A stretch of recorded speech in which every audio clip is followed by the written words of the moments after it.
Hello and welcome to my impressions of Donkey Kong. Just so we're clear, this is my impressions of Donkey Kong for the NES, which was released in 1985, not the original arcade version, which was released in 1981. The version of the game I actually own is a multi-cart that comes with Donkey Kong Jr., and this was released in 1988. And I also own the Game & Watch version, which was released in 1982. So there's a hell of a lot of different versions of this game, and to this day it remains one of the most iconic and instantly recognisable video games ever made, perhaps only second to the original Super Mario Bros. So if you've been living under a rock since 1981, let me explain the game. You play as Mario, who I'm sure you're all familiar with, and is tasked with rescuing a woman called Pauline from the evil Donkey Kong, a giant gorilla who bears absolutely no resemblance at all to King Kong. In order to rescue her, you have to platform your way up to the top of the screen, where Donkey Kong will then climb higher up the scaffolding, with you in hot pursuit. Upon reaching the third level, you have to remove bolts from the steel girders, thus making Donkey Kong fall and rescuing Pauline.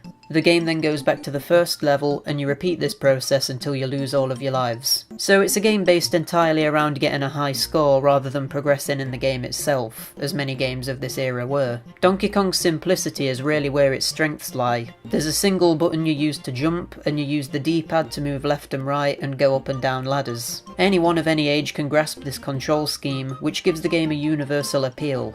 As far as obstacles go, Donkey Kong will throw and roll barrels at you in the first level and throw springs at you in the second level. There's a bit of a time constraint added into the game due to there being an actual timer that's constantly ticking down, but also because in the first and third levels at least, waiting too long will result in a flame enemy spawning and coming to get you. The only obstacle that's all that hard to avoid is the barrels in the first level that are thrown downwards. I swear to God sometimes these are impossible to avoid. They happen randomly and always seem to get me when I'm vulnerable because of being on a ladder. The graphics are pretty close to the original arcade game's graphics, and while this is nice and gives the game an authentic feel, the game does look extremely simple by today's standards. There's only a few colours in the foreground and everything looks extremely blocky, but there's also nothing in the background apart from a black void. I guess this is an aspect of the game you have to look past though, seeing as the arcade game was released in 1981 and the NES port was a release title for the system. Now, before I start talking about what I don't like about this game, I want to preface this by saying I understand that you can't judge this game as if it was released today. It's obviously not fair to do that because of how far video games have progressed in literally every single way since then. But the way I normally review retro games is by considering both when they came out and how it compared to other games released at the time, and if the game is still worth playing today, either for fun or as an interesting retrospective. And the thing is with Donkey Kong, it's just not really worth playing. First of all, the NES version of Donkey Kong isn't a very good port of the arcade version. Why? Well, for one thing, it cuts out all of the iconic cutscenes that play in the arcade version, and it even goes as far as to cut an entire level out too. The original arcade Donkey Kong had 4 levels, and the one that was cut looked something like this. I get that the NES Donkey Kong was a release title for the system, but come on, the NES could handle having this 4th level included. Even if it did have this 4th level though, the game is still ridiculously short. I know it's an arcade game and it's supposed to be short so you can experience the whole thing and perfect the stages to get high scores, but 3 stages in the NES version and 4 in the arcade version? It's a measly amount of content. It can literally take a minute and a half for a normal player to have seen everything the game has to offer. Surely by anyone's standards, that's not a lot of content. The game does have 2 difficulties, with Game A being easy and Game B being hard, but the differences between these modes isn't enough to keep you playing the game for much longer than if it just had one mode. Despite the controls being simple in terms of button layout on the controller, the way the game actually feels is horrible. It's quite difficult to explain without actually playing it for yourself, but it's like Mario's animations are really rigid, which means that when you're climbing up ladders, you have to hold the up button until he reaches the very top, otherwise you won't be able to move left or right and you will get hit by a barrel.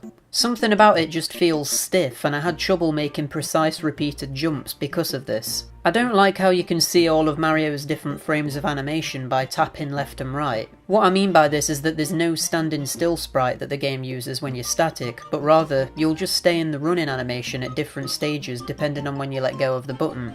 I'm aware that this is a little bit of a nitpick, but it's things like these that not only get on my nerves a bit, but also lowers the production value of the overall game. A mechanic I've not spoken about yet is that you can actually kill enemies and destroy barrels by grabbing a hammer item. The reason I've not talked about this is because it's quite pointless. When you've got a hammer you can't jump or climb, which means you're locked on a horizontal plane and you still have to climb up the ladder after the item runs out anyway. You'll get some extra points for using the hammer, but it's really not worth collecting it in the first place. I don't even have any decent footage of the hammer because I avoided it almost completely. Something that would have probably made the game more interesting is if it had simultaneous 2-player, but, as with a lot of games at the time, the 2-player mode works by taking it in turns. So when one person dies, it's the other player's go. A proper 2-player mode would have been awesome, and would have definitely made me play it for longer. It also would have separated it from the arcade version of the game. I mean, if they wanted to go full on with the 2-player, they could have had the standard co-op mode, and also a competitive mode where one player controls Donkey Kong and the other person controls Mario. The music and sound effects used in the game are quite annoying too. Well, actually I quite like the main theme for the game, but it lasts for around 15 seconds, so it's not really anything to write home about. The actual main level theme is just the same 5 notes played over and over again in quick succession, and it gets very annoying and repetitive very quickly. Just have a listen.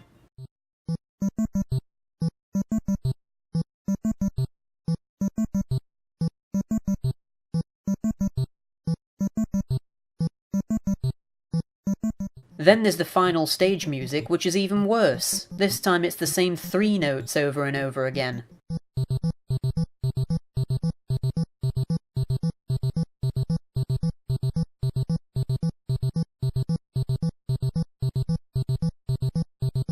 But what makes this situation even worse is that the sound effects are really obnoxious and annoying too. It's bad enough listening to the repetitive and boring background music, but when it's layered on top of the sound effects, things get much worse. The worst sound effect is easily the fact that when Mario walks, he makes a stupid slippy noise.